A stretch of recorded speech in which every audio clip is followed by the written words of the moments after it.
So marami akong mga kaibigan na gustong makapangasawa ng Haponesa. Tuwing tinatanong ko sila, lagi nilang sinasabi na, uy, hanap mo naman Haponesa dyan. Well.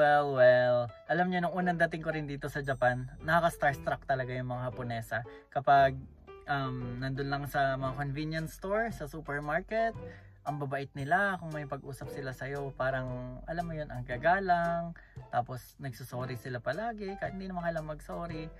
Parang fantasy land talaga. Yung kung ano napapanood sa anime na yung mababait na mga na babae. Ganun.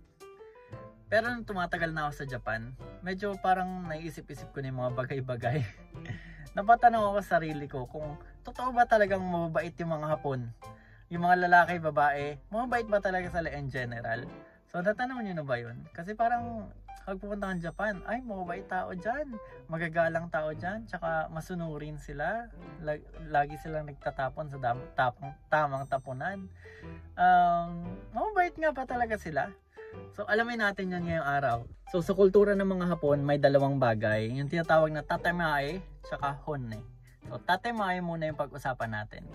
Naranasan nyo na ba yung halimbawa may nagbebenta sa inyo ng mga appliances or insurance or networking, kahit anong produkto, tapos ayaw nyo, ang sagot nyo ay next time na lang siguro, or pag-isipan ko muna, or tanong ko muna sa asawa ko, di ba? Pero ang ibig sabihin lang natin doon ay no, hindi tayo kukuha, hindi tayo bibili, di ba?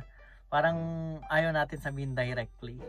May mga ganon ding kultura ang Hapon. Ang kaso, extreme talaga sila.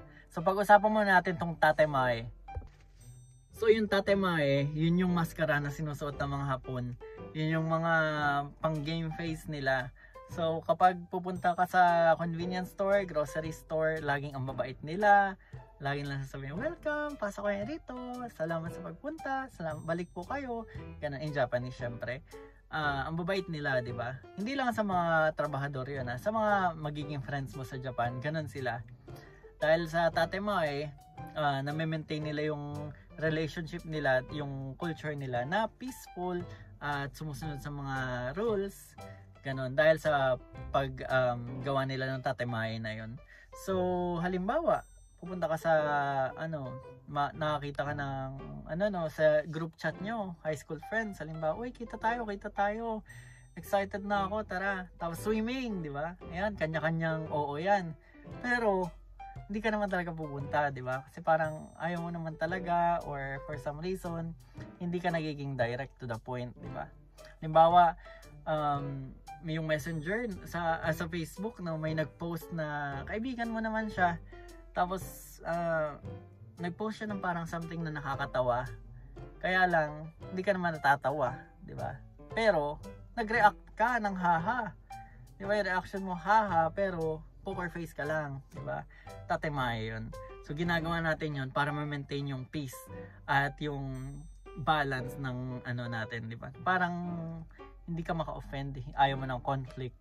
So, magandang gawin yung tatemae. Pero syempre, kailangan natin ng balance pagdating ron. So, one time pupunta ako ng Costco noon, para siyang malaking SNR. Tapos, dahil nga malaki yun, marami rin naman parking, pero marami rin pumupunta. So, kabi-kabila talaga yung mga sasakyan doon. Mahirap makakuha ng parking. So, one time, merong dalawang sasakyan na nag-aabang sa unahan, tapos may kararating lang sa likod. Tapos, biglang nag-free itong space na to sa kabila. So papasok na yung nasa unahan, atrasan na sana niya. Pero biglang kinat nung nasa likod at kinuha niya yung parking. So nagalit ngayon yung naagawan ng parking. Nandun lang siya sa loob. Tapos bigla nang bumaba ng sasakyan yung nang agaw. Pagbaba ng agaw, bigla rin bumaba yung naagawan. So nagkita na sila. Nasabi nung naagawan, "Oh, yatte para sabi niya, kakuga, kimita." Parang ganon. Tapos sabi naman nung naagawan, koi. Yun lang. Yun yung pag-uusap nila. Tapos natapos na ron. Pero yung action nila parang magsusuntukan na. Talagang magsusuntukan na, gusto nang suntukin yung nang-agaw. Pero sasabihin ko sa inyo, anong meaning naman sa nagsasabi nila.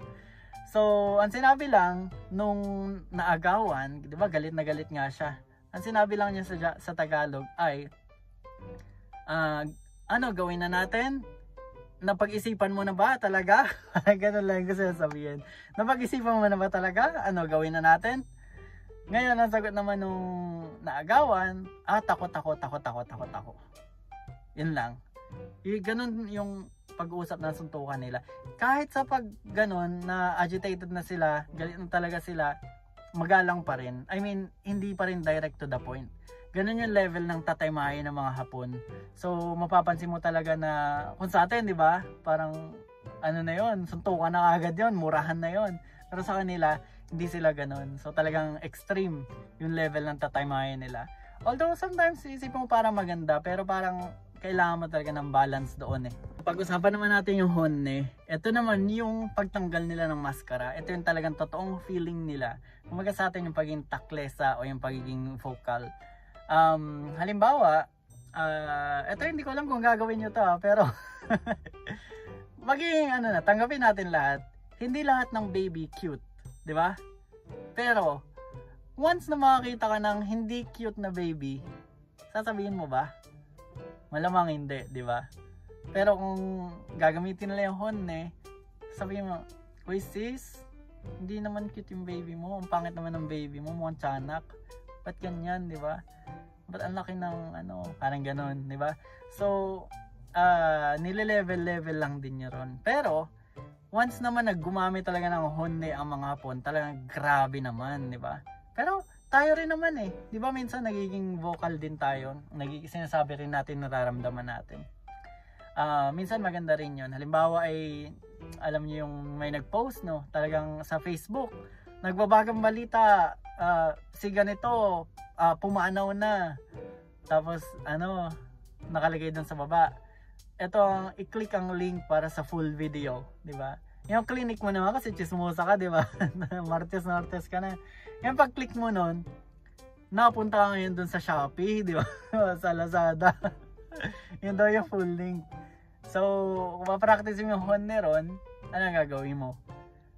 Syempre, balik ka dun sa Facebook, i-report mo, i-screenshot mo, tapos i-comment mo yung screenshot, di ba? Tapos trash talkin mo. Ganun yung kung talagang gagamitin natin yung honne natin. Pero yun nga, para ma-maintain natin yung peace and order, ay kailangan ng balance between honne and tatemae. So yun talagang importante, yung balance. So ano matututunan natin dito? Importante yung honne at tatemae, pero kailangan nandun lang tayo sa balance na yun. Kailangan natin tatemae para maging mag-blend tayo sa crowd. Kailangan nating makipag-socialize, mag-function as human being. At kailangan din naman nating honne para maprotektahan natin yung mga sarili natin, di ba? Kailangan natin ipaglaban yung sarili natin, lalo kapag nagrabyado tayo. So yung balance na yun, ang napakalaking difference kapag nasa Japan ka, kasi extreme yung honne at extreme din yung tatemae nila. So kapag pupunta ka rito, may nakasalubong kang Hapon, tapos naisip mo, wala, ba't ang bait-bait naman ito sa akin?